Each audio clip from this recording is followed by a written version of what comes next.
ప్రతి విషయం నందును కృతజ్ఞతాస్తుతులు చెల్లించుడి. ఇలాగ చేయుట యేసుక్రీస్తు నందు మీ విషయంలో దేవుని చిత్తము.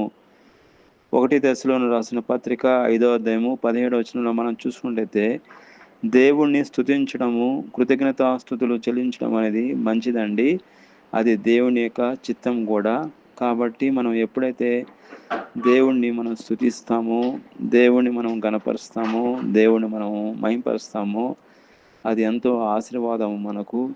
ఒక ఉదాహరణ చూసినట్లయితే నీతిమంతులను జ్ఞాపకం చేసుకోవడము అది ఎంతో ఆశీర్వాదం. అదేవిధంగా మనం దేవుణ్ణి ఎప్పుడు కూడా సమయం అనక అసమయం అనక దేవుణ్ణి మనం ఎప్పుడు కూడా దేవుని స్తుతిస్తూనే ఉండాలి.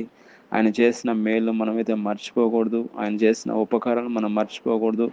ఆయన చేసిన ప్రతి సహాయాన్ని మనం మర్చిపోకూడదు. కాబట్టి ఎల్లప్పుడూ కూడా మనం దేవుణ్ణి కృతజ్ఞతాస్తుతులు చెల్లించాలి.